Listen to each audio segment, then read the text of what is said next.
We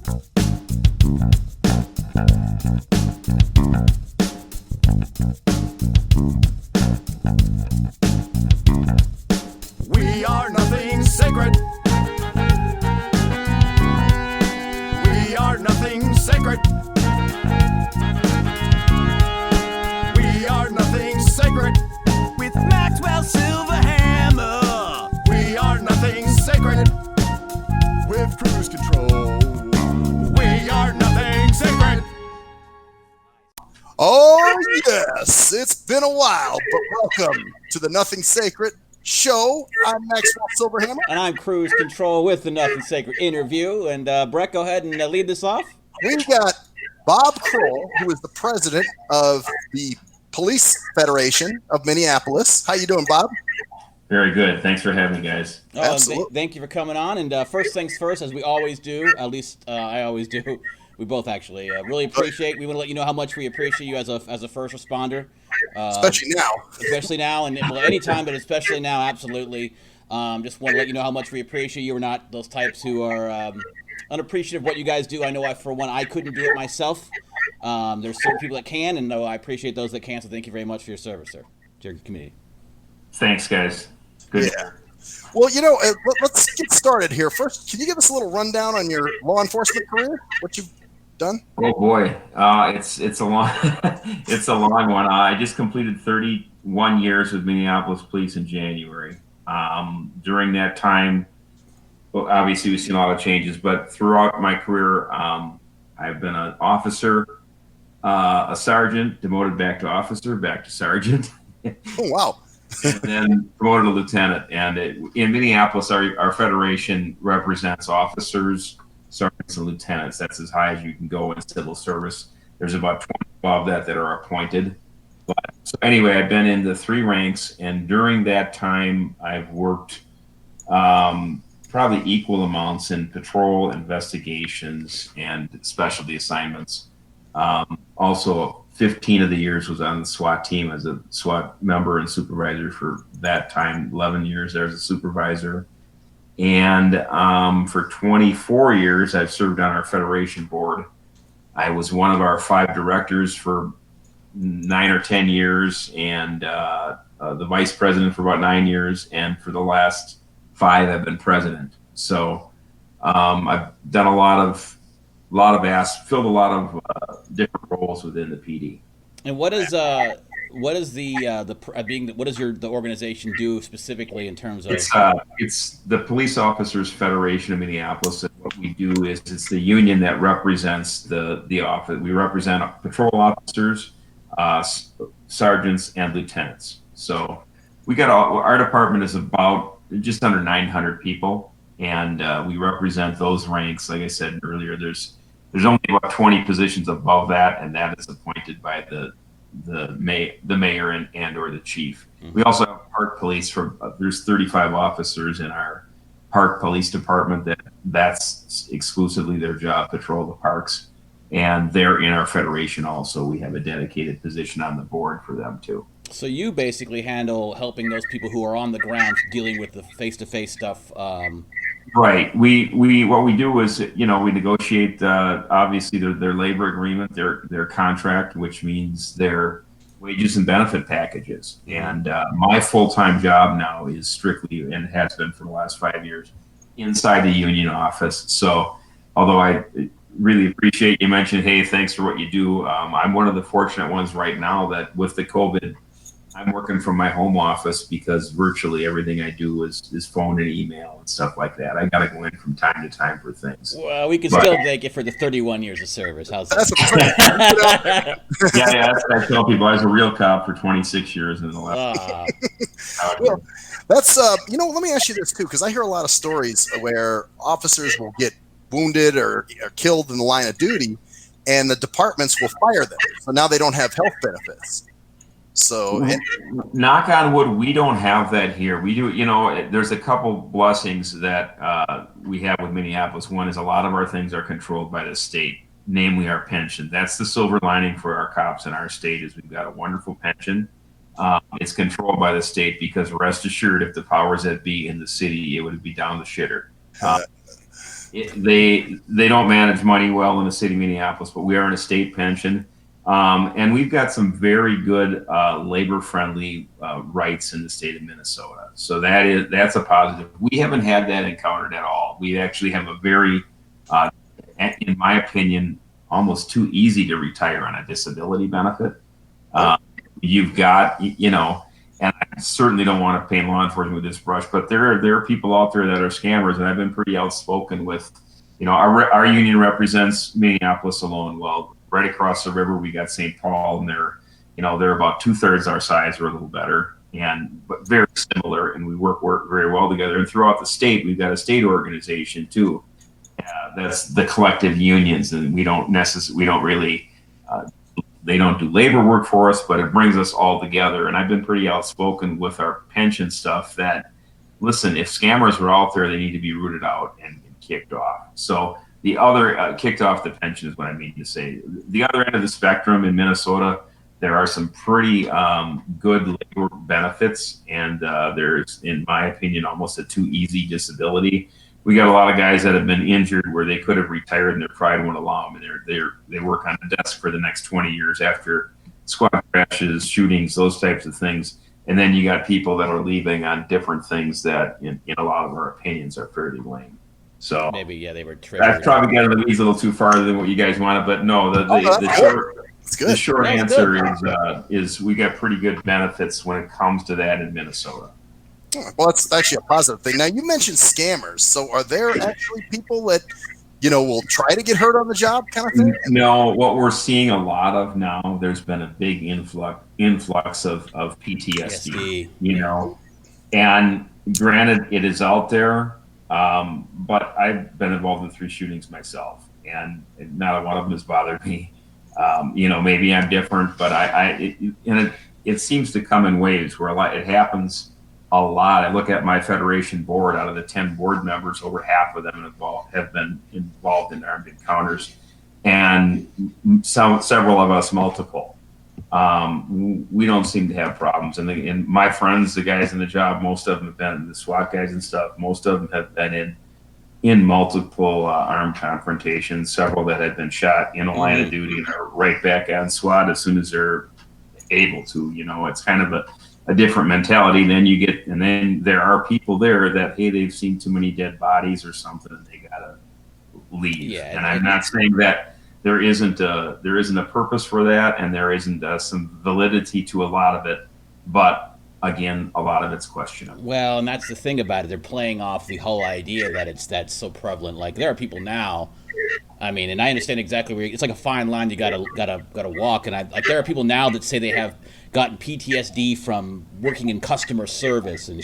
You know what I'm saying? Well, and that's my thing too. You see, certainly getting shot at and shooting people, it takes a different toll. But what if you're in this job and you've seen too much blood and gore and dead people, then you signed up for the wrong job. Yeah. Right. It kind of comes with the job. Yeah. Well, you've also, speaking of being outspoken, you've had to lock horns with a few people, man, like your guys' mayor. Tell that. Which mayor? Oh, you've had several. The last, I kind of get a kick out of it because, I've locked horns with 3 mayors now. And I can't say this one's the worst. I truly can't. We have locked horns, but he's a typical politician. I get a kick out of, we don't have a residency requirement, and the mayor and some council members have looked at the police force as an occupation force that comes in from the they come in from the rich suburbs and they police the inner city. They don't know anything about it. And the mayor came from Virginia, about 8 and 10 years ago. Yeah. Because the DFL party, they see guys like that are marketable. He's an attorney.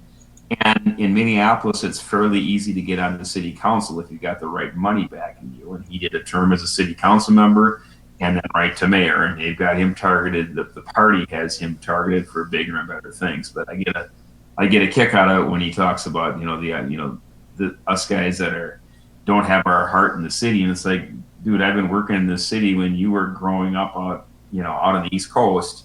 And I came all the way from the east side of St. Paul to Minneapolis, which is a river away. So don't tell me who's invested in the community. But we've gone around. It's a sanctuary city, which being a cop, you can imagine how me and my members. That's yeah. So I've had some opportunities to be on Fox News and Fox and Friends in the morning show and stuff, and have challenged the mayor on things. But honestly, he's not the worst. The one prior to him, Betsy Hodges, was truly the worst. And likewise, the chief of police. Actually, had our current chief, I've got a very good working relationship with. However, he's somewhat powerless with the mayor and the council. I mean, he asked for 400 more cops, and they're not giving him any. So that's kind of what we're doing. Yeah, we're down by the levels. I'm sure the beautification project on the downtown town hall is going well, though. Or yeah, you know what I'm talking about. How it's always like 4 more cops. No, but we've got a beautiful park down the street that people can sell drugs in. It's interesting you say that, because just recently with the COVID, and this is out of the playbook of a lot of cities, but hey, we need to freeze city wages, step increases and contractual raises on anniversaries and things like that. They're coming to the unions and asking that we take one for the team and freeze our wages. What about their wages? We're all about trying to help out. The first thing we said was, okay, let's see the budget. Let's see the city budget. And guys, they're pissing away millions and millions of dollars to projects like, they're giving $15,000 a year to the transgender coordinator for the city.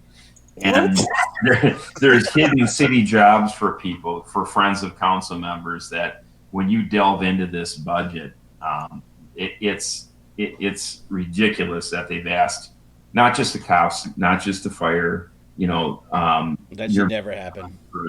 And building trades and your laborers. They've asked all of our city unions to accept a pay freeze. They can't force it upon us. We have to agree to it. But they've asked us to accept a pay raise. Well, the first thing we said, let's see how much you need, and what would each bargaining unit save you, and 2, let's take a look at your spending.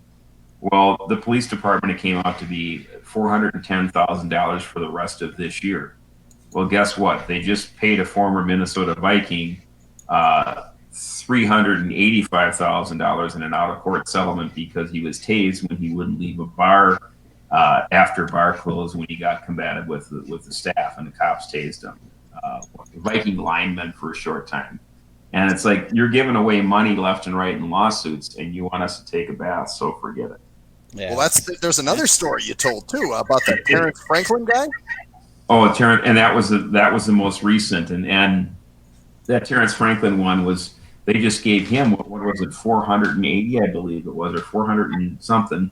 I said, listen, the police department cut is the last one here, and that Franklin one was near and dear to my heart, because he shot 2 friends of mine, for starters, and a very good friend of mine was the one that shot and killed him in the confrontation.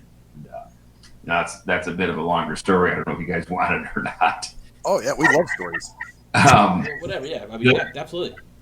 This guy was a 3-time loser. He had was seen trying to re-burglarize an apartment complex where they had surveillance photos of him, and they called in saying, hey, the same guy that burglarized these apartments is back.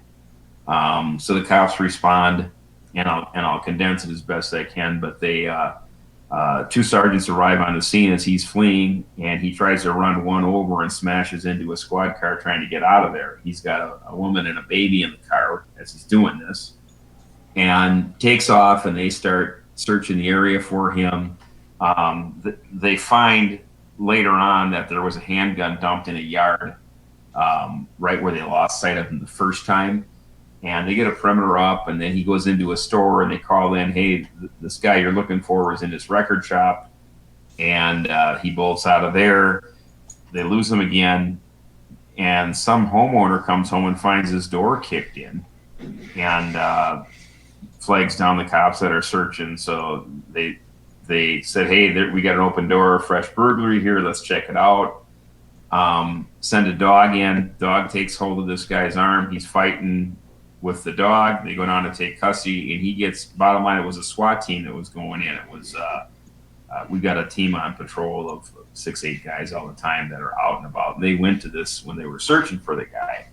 So this entry team goes in, and he gets a hold, starts a struggle with he jumped out and struggles with one of the guys' sub gun, gets his finger in the trigger, and ends up getting some rounds off and strikes 2 different members of the team in the legs, and was in a struggle for the gun, and another guy stepped up and shot him in the head at close range and killed him.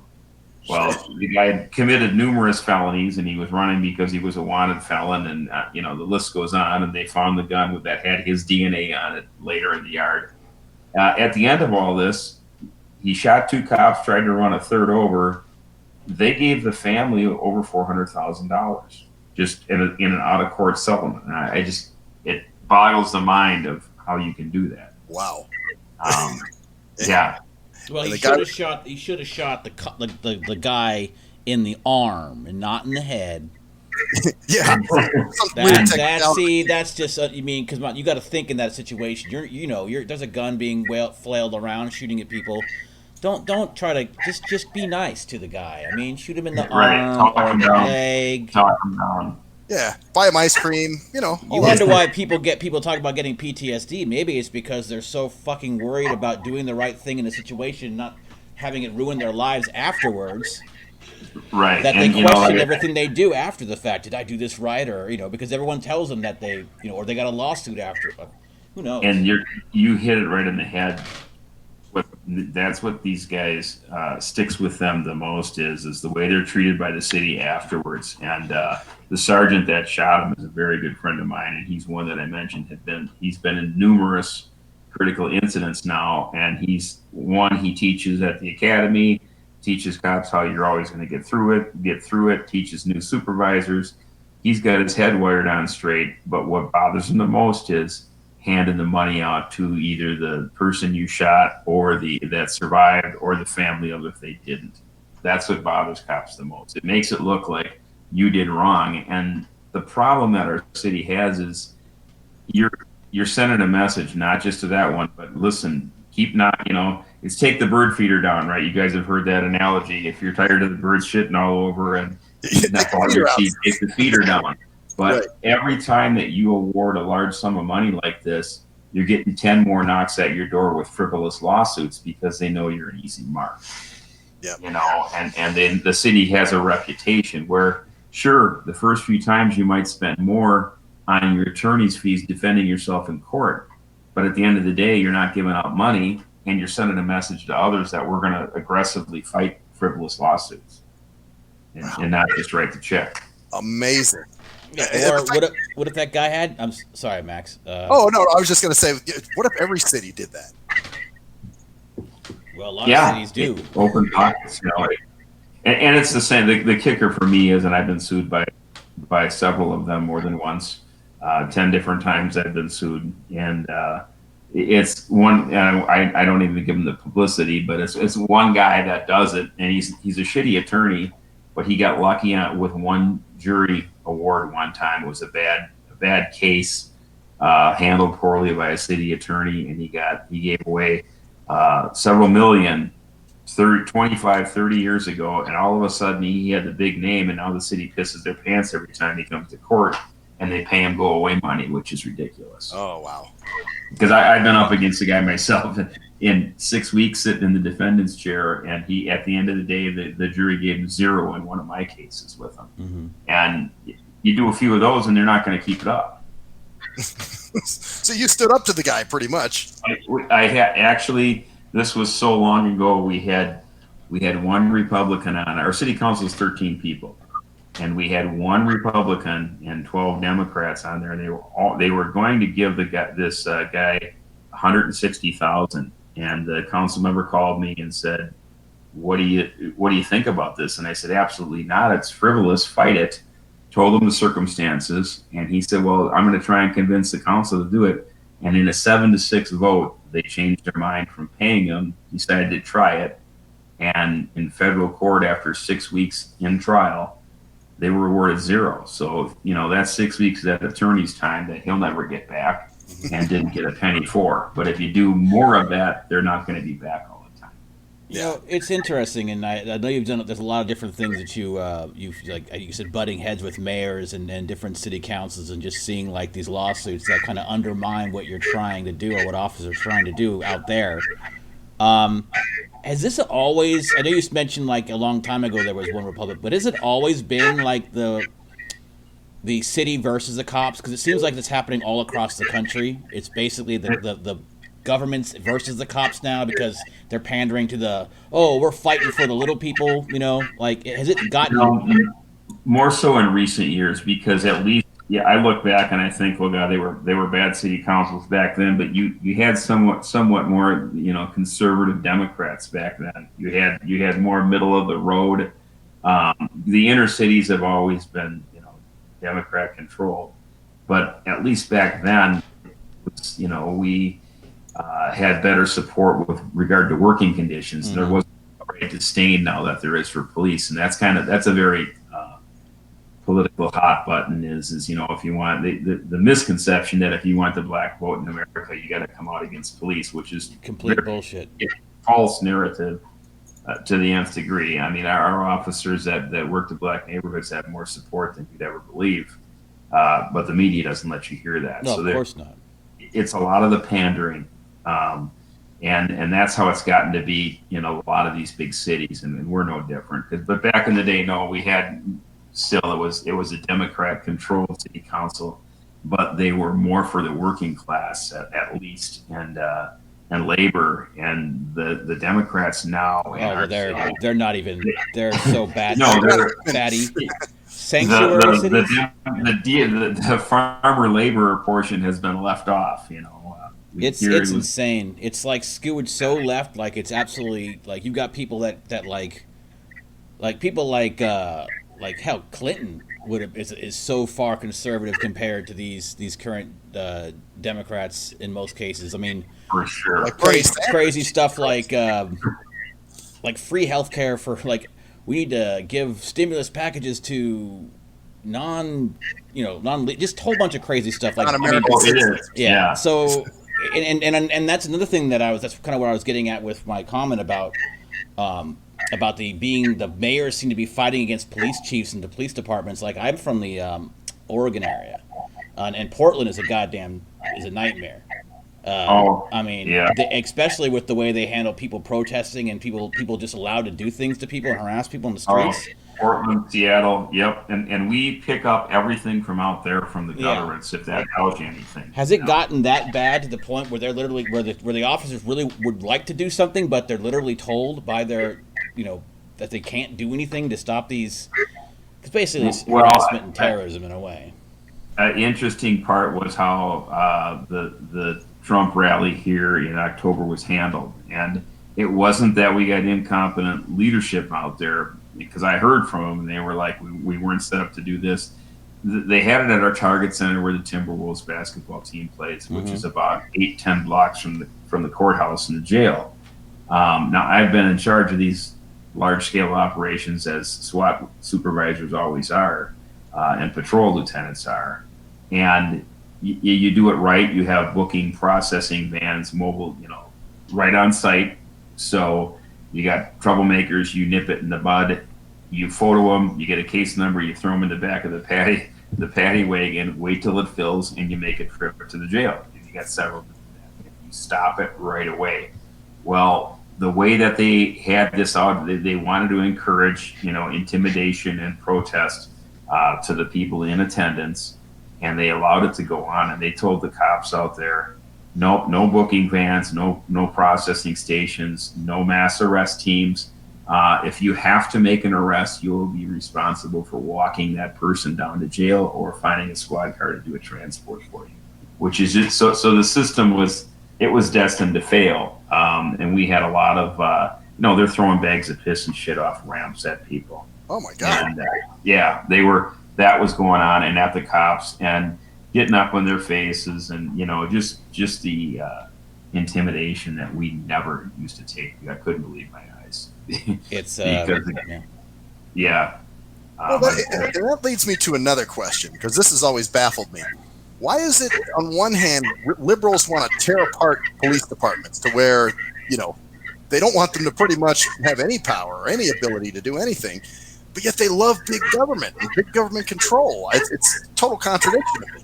It sure is. And I think, well, our problem in Minneapolis is they don't, that's how they get there. And of our 13 council members, most of them had never held a real job or done any business. And you're right, they want big government. But they listen to that small segment that they feel are their supporters. And then it's just nothing but pandering once they're in. Wow. Yeah, here's what I find funny, and this is just, I'm kind of bipartisan in some ways. I believe government's, it can be awful in both Republicans and Democrats, but it's not surprising, or it isn't a coincidence that all these major cities that are talking about how it's so awful, that the reason it's awful is because of all these Republicans and these rich people and Trump. When's the last time any of these major cities like yours have been run by anybody else but Democrats? Like the Democratic governments? That's the irony, is they complain about this and it's the same thing. Like Democratic dominated for how many, 30 years? For decades and decades. Yes. That's what they've had in local government, in charge. The problem with our city council is there's 13 of them for a city of 420,000 people, and it pays about 85 a year. Well, that's a great job when you add in benefits package and stuff like that. That's a great job for these do-nothings. So a lot of good people don't. I mean, it's a great job for them, but you can make more if you've got your shit together. You can make more out there, and they're making our patrol officers make. Okay, so at starting level. Mm-hmm.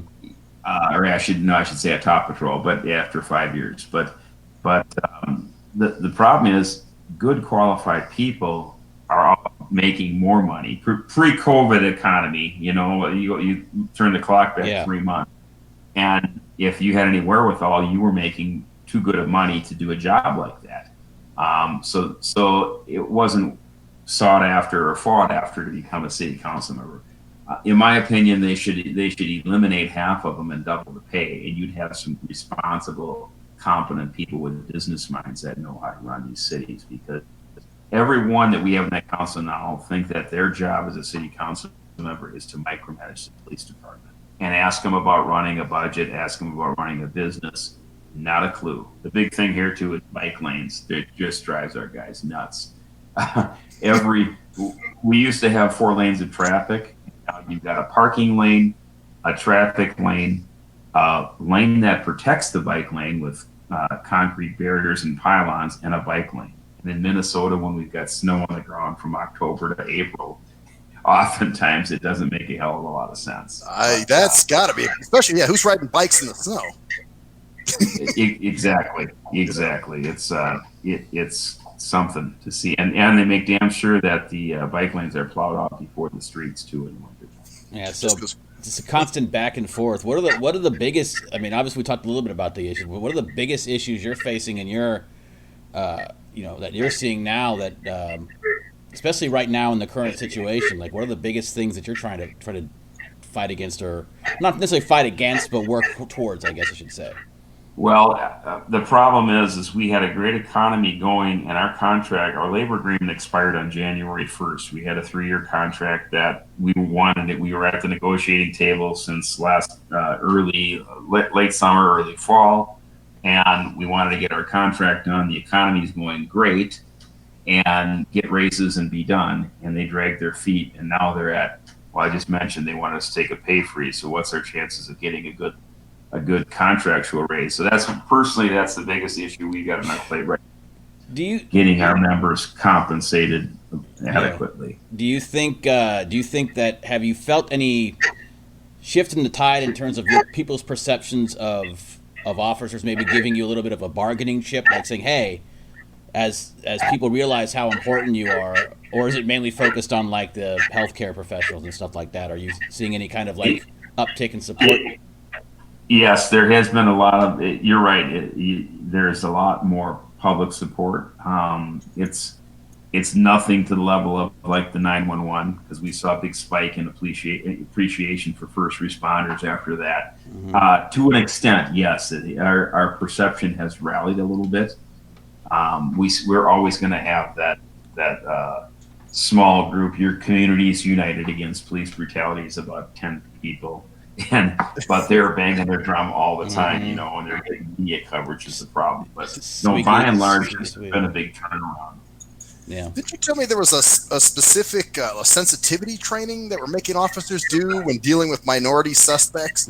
Yes, this was a few years back. They implemented it, and it's procedural justice is what the theme of it is, and it's giving them a voice, giving them space. So even in clear-cut cases, I mean, we used to have the rule when I trained.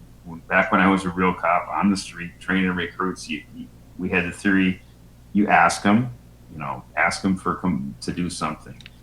You ask them, you tell them, you make them. That's how it goes. Because anything short of that, it's going to be a fight or flight situation. They're either looking to run and escape from you, or they're looking to assault you and whatever, disarm you. So ask them nicely to do something the first time. They don't, you give them a direct lawful order to do so, and if they don't, you make them with force. That's how you get compliance.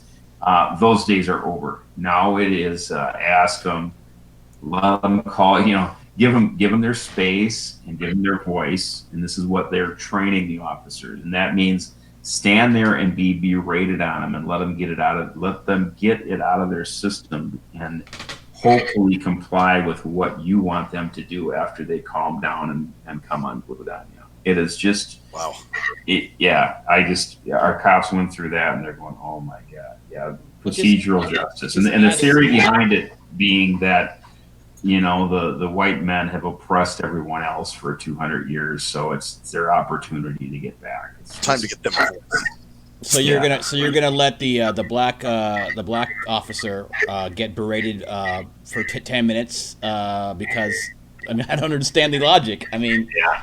There was good video of what you just said there. We had after one of the large scale things we had when this whole movement. I always say it started with Michael Brown and Ferguson, and there were several hot points of the anti-police rhetoric when they were dealing with a black combative suspect that unfortunately died. We had our own, which was Jamar Clark in Minneapolis, not that long after, and then. Right outside of Minneapolis, we had another one in St. Anthony. But at ours with Jamar Clark, the protesters took over the 4th precinct in front, and they completely took over. And here I couldn't believe what happened there because, again, being a precinct lieutenant in the past, I would have put the first tent that would have got up would have been put up would have been shoved up their ass. They would have been booked, and that was. But. I went out to the precinct to see it for myself, and they had Plymouth Avenue, which is a very major thoroughfare for the city, which you're cutting off all type of first responder service by blocking Plymouth Avenue. But I look, and they were running a power cord from our precinct out to power their generators and stuff to protest police. And I'm like, so they're sucking up your electricity. I'm going to cause solve the problem right here. I'm going to unplug the cord. And they're like, no, you can't do it. We're under order by the chief to keep it in. And this is years ago, not under my current chief. But yeah, they were powering their generators and things like that to protest us.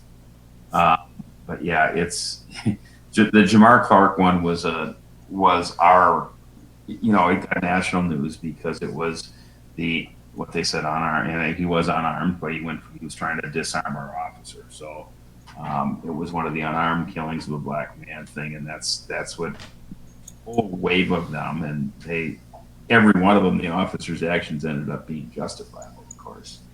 I just don't. I mean, I just don't understand how people. It's never like. I mean, there are certain cases. I'm not going to say never, but the majority of the time, it's always them, somebody doing something, and I'm saying them as in any criminal. So out there, I'm saying anybody, white, brown, purple, polka dot, whatever.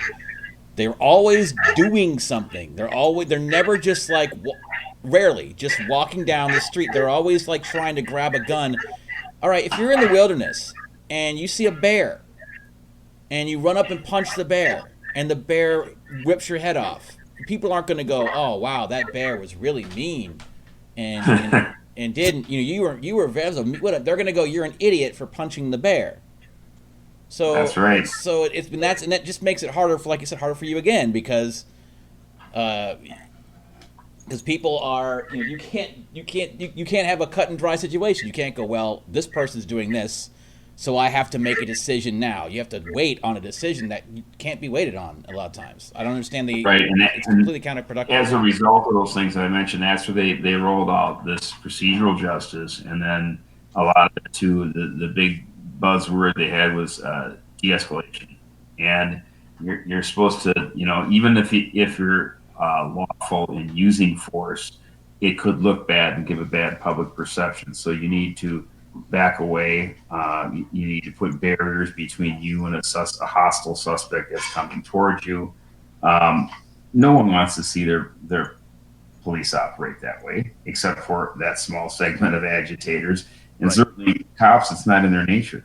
So you're training them to back away, and when it gets hostile, to walk away and disengage, and it's just not a natural. That's where a lot of the stress does come from with the cops. It's not the ability to grab somebody and say, no, step back or you're going to jail, and if need be, by force.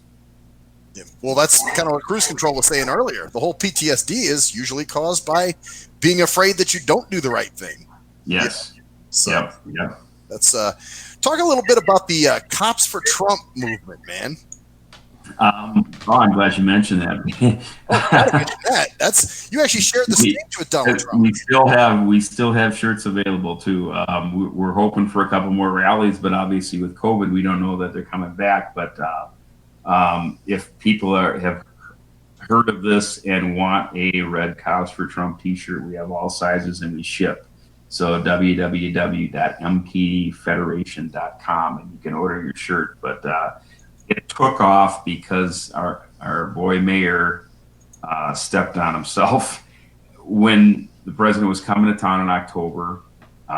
He made a big national scene that the president wasn't welcome here, and that first he tried to get the Target Center to charge him like 5 times the price of the venue, which they already had a contract locked in, so that didn't work. But he was very outspoken that it was a sanctuary city.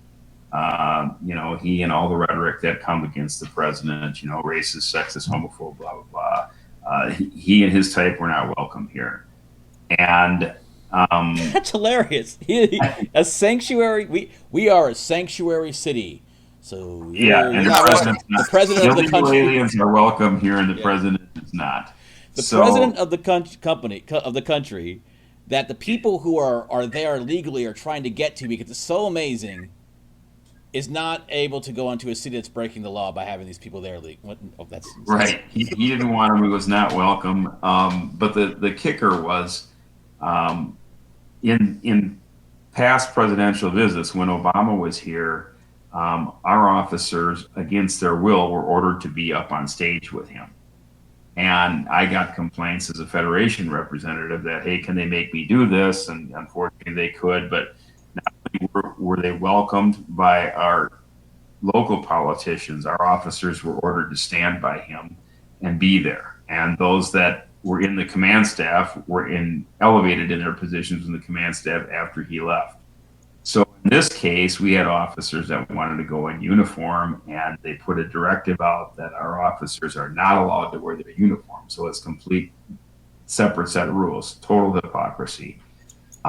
I was asked about it, and I was on Fox News about it, national, that it went on Fox and Friends in the morning, and our alternative was, rather than have cops try and go in their uniforms and be disciplined, we thought, what the hell, we come up with. The funny part is my buddy is a retired lieutenant, and he's got a shirt printing business, and we wrote this T-shirt up on a bar napkin one night. Well, what are we going to do? Should we sell a shirt? Should we sell shirts?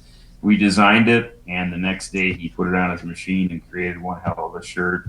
Well, the president picked up on it after it was on Fox and tweeted it out.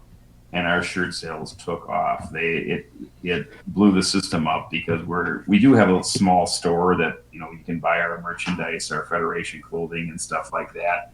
All kinds of MPD shirts, hats, whatnot, but nothing set to ship nationwide. And I did two things on the Fox and Friends early morning show. When I got back to the office, it was 5:30 in the East Coast, 4:30 our time, and the phones were ringing off the hook. And we've sold, well, our profit so far has been about $35,000 worth. Damn, Wow. just insurance. And we have a charitable arm that we gave a lot of that back. It was kind of a second kick in the balls to the politicians because we gave it to a lot of inner city projects that we feel are worthwhile that they happen to like too. So some of our own political, the supporters of the mayor and council were on the receiving end of our charitable arm donations, and That's awesome. so That's great. there was a boxing gym on the south side that was about ready to go under.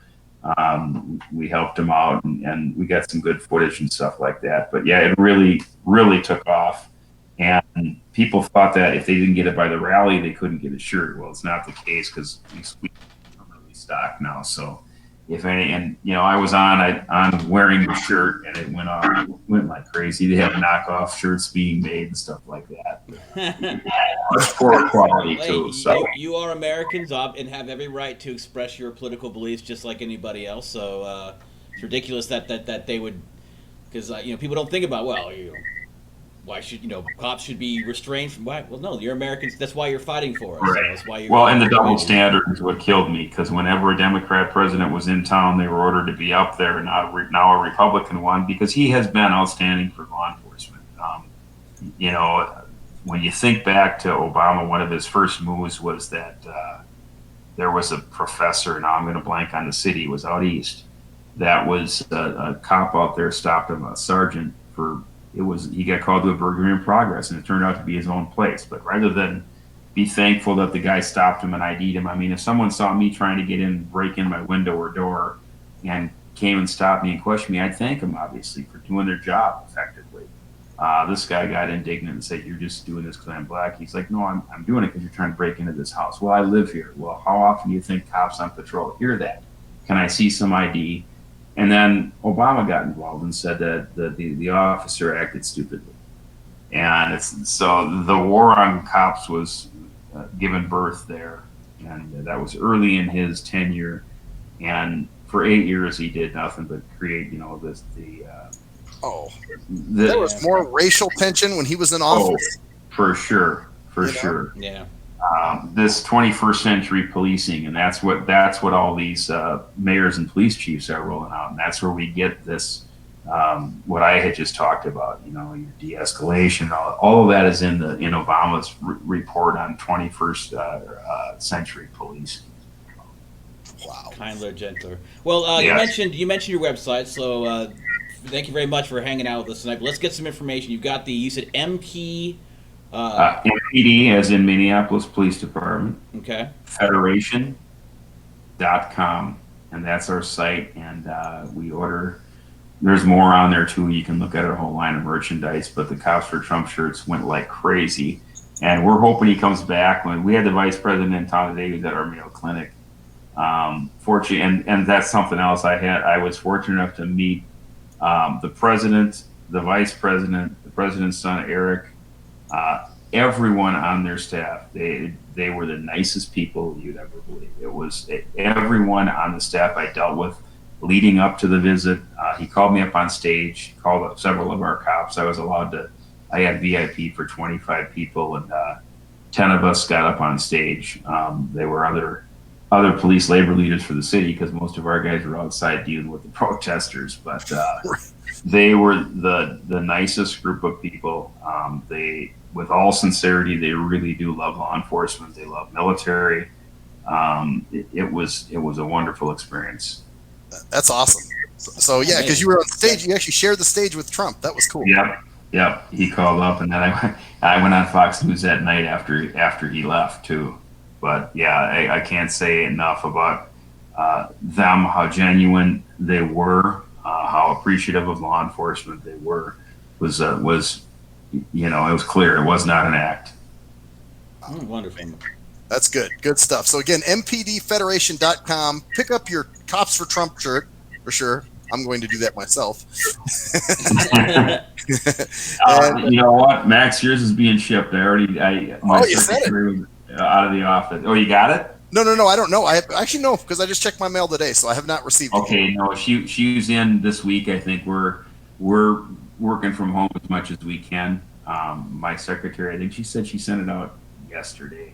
Okay, so it'll probably get here like over the weekend. Awesome. Yep. All right. Well. Thank you very much for coming out and joining us tonight. Appreciate taking the time. And like I said before, thank you for your previous service and helping those who are continuing to serve your communities. And any other final thoughts in terms of like other websites or anything else we can go to look at more information? No, that's our site, and you can bounce around from there. I really appreciate you guys having me, and I want to get back out there when things open up for sure. Absolutely. Well, that's Bob Kroll, everybody. Thanks again, Bob, for coming on. Yeah, I'm thank you. Maxwell Silverhammer. I'm Cruise Control, and that's the story there, bitches. See you next time.